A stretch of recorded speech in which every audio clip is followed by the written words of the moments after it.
Hi ಎಲ್ರಿಗೂ ನಮಸ್ಕಾರ. ನಾನಿವತ್ತು ನುಗ್ಗೆ ಸೊಪ್ಪಿಂದ ಚಟ್ನಿ ಹೇಗೆ ಮಾಡೋದು ಅಂತ ತೋರಿಸ್ತಾ ಇದ್ದೀನಿ. ನಾನಿಲ್ಲಿ ಬೆಳ್ಳುಳ್ಳಿ, ಒಣಮೆಣಸಿನ್ಕಾಯಿ, ಜೀರಿಗೆ, ಮೆಣಸು, ಟೊಮ್ಯಾಟೊ, ಈರುಳ್ಳಿ, ಕರಿಬೇವಿನ ಸೊಪ್ಪು, ಹುಣಸೆಹಣ್ಣು ಹಾಗೆ ನುಗ್ಗೆ ಸೊಪ್ಪನ್ನ ಆಲ್ರೆಡಿ ತೊಳೆದು ಬಿಡಿಸಿಟ್ಕೊಂಡಿದ್ದೀನಿ.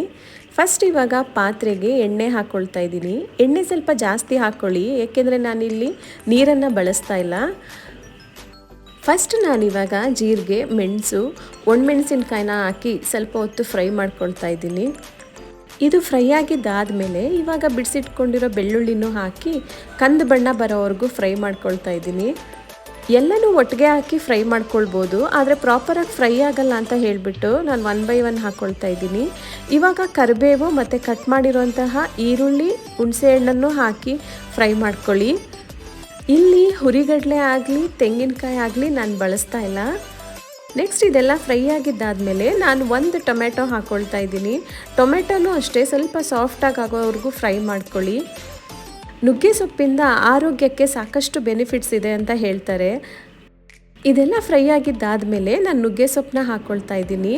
ನುಗ್ಗೆ ಸೊಪ್ಪಿನಲ್ಲಿರೋ ನೀರಿನಂಶ ಎಲ್ಲ ಡ್ರೈ ಆಗೋವರೆಗೂ ಫ್ರೈ ಮಾಡ್ಕೊಳ್ಬೇಕು. ನುಗ್ಗೆ ಸೊಪ್ಪು ನಮ್ಮ ದೇಹಕ್ಕೆ ಲಿವರ್ ಪ್ರೊಟೆಕ್ಷನ್ಗಾಗಲಿ, ಡೈಜೆಷನ್ ಇಂಪ್ರೂವ್ ಮಾಡೋದಕ್ಕೆ, ಹೇರ್ ಗ್ರೋತ್ಗೆ ಮತ್ತು ಶುಗರು BP ಕಂಟ್ರೋಲ್ ಮಾಡೋದಕ್ಕೆ, ಹಾಗೆ ಇದರಿಂದ ನಮಗೆ ಪ್ಲ್ಯಾಂಟ್ ಬೇಸ್ಡ್ ಪ್ರೋಟೀನ್ ಕೂಡ ಸಿಗುತ್ತೆ. ಹೀಗೆ ಹೇಳ್ತಾ ಹೋದರೆ ಸಾಕಷ್ಟು ಹೆಲ್ತ್ ಬೆನಿಫಿಟ್ಸ್ ಇದೆ ನುಗ್ಗೆ ಸೊಪ್ಪಿಂದ.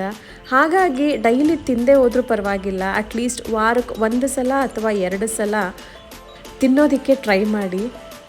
ನಾನಿಲ್ಲಿ ನೀರು ಹಾಕ್ಕೊಳ್ದೇ ಇರೋದ್ರಿಂದ ನೀವು 15 ದಿನವರೆಗೂ ಆರಾಮಾಗಿ ಇಟ್ಕೊಂಡು ತಿನ್ಬೋದು. ಇದು ಬಿಸಿ ಬಿಸಿ ಅನ್ನ ಮತ್ತು ಅಕ್ಕಿ ರೊಟ್ಟಿಗೆ ಒಳ್ಳೆ ಕಾಂಬಿನೇಷನ್ನು. ಯಾವಾಗಲೂ ಒಂದೇ ಥರ ತೆಂಗಿನಕಾಯಿ ಚಟ್ನಿ ತಿಂದು ಬೇಜಾರಾಗಿದ್ದರೆ ಈ ರೀತಿ 1 ಸಲ ಟ್ರೈ ಮಾಡಿ, ಸೂಪರಾಗಿರುತ್ತೆ ಟೇಸ್ಟ್ ಅಂತೂ.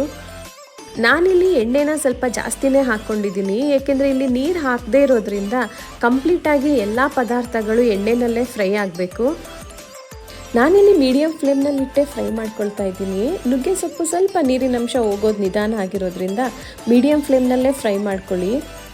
ನುಗ್ಗೆ ಸೊಪ್ಪು ಹಾಕಿದ ಮೇಲೆ ಒಂದು 5 ನಿಮಿಷ ಫ್ರೈ ಮಾಡಿಕೊಂಡ್ರೆ ಸಾಕು, ಅದರ ನೀರಿನಂಶ ಎಲ್ಲ ಹೋಗಿಬಿಡತ್ತೆ. ನೆಕ್ಸ್ಟ್ ನಾನಿಲ್ಲಿ ಈ ಎಲ್ಲ ಇಂಗ್ರೀಡಿಯೆಂಟ್ಸ್ನು ಸ್ವಲ್ಪ ಹಾರಕ್ಕೆ ಬಿಟ್ಟು ಮಿಕ್ಸಿ ಜಾರ್ಗೆ ಹಾಕಿ ಕಂಪ್ಲೀಟಾಗಿ ಪೇಸ್ಟ್ ಮಾಡ್ಕೊಳ್ತಾ ಇದ್ದೀನಿ.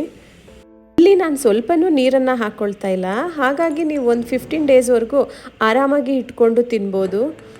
ಈ ಚಟ್ನಿ ಅಂತೂ ಅಕ್ಕಿ ರೊಟ್ಟಿ ಅಥವಾ ಬಿಸಿ ಬಿಸಿ ಅನ್ನಕ್ಕೆ ಹಾಕ್ಕೊಂಡು ತಿಂತಾ ಇದ್ದರೆ ನಿಮಗೆ ಬೇರೆ ಯಾವ ಚಟ್ನಿನೂ ನೆನಪಾಗಲ್ಲ. 1 ಸಲ ಟ್ರೈ ಮಾಡಿ, ಹೇಗಿದೆ ಅಂತ ಕಮೆಂಟ್ ಮಾಡಿ ತಿಳಿಸಿ. ದಯವಿಟ್ಟು ವಿಡಿಯೋನ ಸ್ಕಿಪ್ ಮಾಡದೆ ಕಂಪ್ಲೀಟಾಗಿ ನೋಡಿ. ಹಾಗೆ ಇನ್ನೂ ಯಾರು ನನ್ನ ಚಾನಲ್ಗೆ ಸಬ್ಸ್ಕ್ರೈಬ್ ಮಾಡಿಲ್ವೋ ದಯವಿಟ್ಟು ಸಬ್ಸ್ಕ್ರೈಬ್ ಮಾಡ್ಕೊಳ್ಳಿ.